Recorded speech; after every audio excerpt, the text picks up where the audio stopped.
Você já ouviu falar de bárbaros? Aquela imagem de hordas selvagens destruindo tudo? Os gregos e romanos usavam essa palavra para descrever qualquer povo que eles considerassem estrangeiro ou incivilizado. Mas a verdade é que muitos desses povos tinham sociedades super complexas. Hoje, vamos mergulhar na história de um dos líderes mais famosos associados a essa imagem. Gengis Khan. Ele foi um conquistador implacável ou um gênio da administração? A resposta vai te surpreender. Vamos voltar ao século XII, na região que hoje é a Mongólia. Um garoto chamado Temujin nasce em meio a um caos de tribos nômades que viviam em guerra. Traições, pobreza e violência fizeram parte da sua infância e moldaram um líder duro, mas extremamente estratégico. Contra todas as expectativas, Temujin conseguiu fazer o impossível: unir as tribos mongóis. Ele não fez isso só na base da força. Ele usou alianças, promoveu pessoas por mérito e criou um senso de lealdade que ia além dos laços de sangue. Quando ele foi aclamado Gengis Khan, ou governante universal, ele iniciou um projeto de expansão gigantesco. O objetivo não era só conquistar terras, mas garantir a segurança e a prosperidade do seu povo. A partir daí, os mongóis começaram a avançar, criando o maior império territorial contínuo da história, que ia da Ásia até a Europa. Agora, vamos falar da parte brutal. A fama de crueldade dos mongóis não veio do nada. A violência era uma ferramenta de guerra. Cidades que resistiam à conquista enfrentavam massacres, destruição total e execuções em massa. Era uma estratégia de terror psicológico para desestimular qualquer um que pensasse em lutar. A notícia do que acontecia com quem resistia era suficiente para muitas cidades se renderem sem nem tentar. Mas aqui começa a ficar mais complexo. A violência não era aleatória. Gengis Khan era extremamente pragmático. Se uma cidade se rendia pacificamente e concordava em pagar tributos, geralmente era poupada. As elites locais podiam até continuar no poder, desde que fossem leais ao império. A população era integrada, contribuindo com impostos e soldados. E tem mais.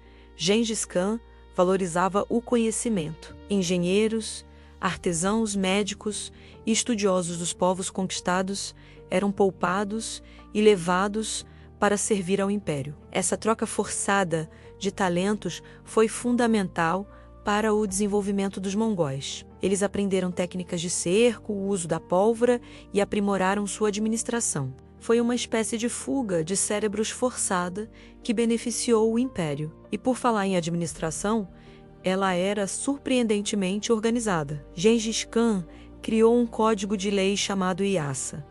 Essas leis regulavam tudo, desde a disciplina militar até regras sociais, mantendo a ordem no vasto império. E uma coisa muito curiosa da Yasa era a tolerância religiosa. Cristãos, muçulmanos, budistas, todos podiam manter sua fé, desde que não ameaçassem o poder mongol. No campo econômico, o impacto foi duplo. No início, as invasões foram devastadoras, claro, mas depois que o império se estabilizou, veio um período conhecido como Pax Mongolica, a paz mongol. Os mongóis garantiram a segurança das rotas comerciais, como a famosa Rota da Seda. Isso permitiu que mercadorias, ideias e culturas viajassem entre o Oriente e o Ocidente como nunca antes. Apesar disso, para as nações dominadas, a vida sob o domínio mongol era dura, com tributos pesados, recrutamento forçado para o exército e deslocamentos de populações inteiras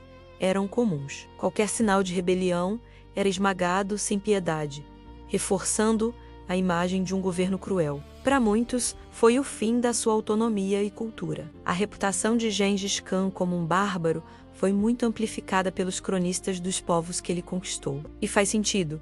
Eles escreveram do ponto de vista dos derrotados, destacando o horror da guerra. Mas para os próprios mongóis, Gengis Khan era um herói, um visionário escolhido pelos céus para unir e fortalecer seu povo. Após a morte de Gengis Khan, em 1227, seus filhos e netos, como Ogedei e Kublai Khan, continuaram a expandir o império. Eles consolidaram o domínio sobre a China, a Pérsia e partes da Europa. Alguns seguiram a política de organização e tolerância do avô, mas outros intensificaram a exploração, o que, com o tempo, levou ao declínio do império. Então, como Gengis Khan e os mongóis agiam com as nações dominadas? A resposta é: com uma mistura de brutalidade extrema, pragmatismo político e uma eficiência administrativa impressionante. Eles destruíam para conquistar, mas organizavam para governar.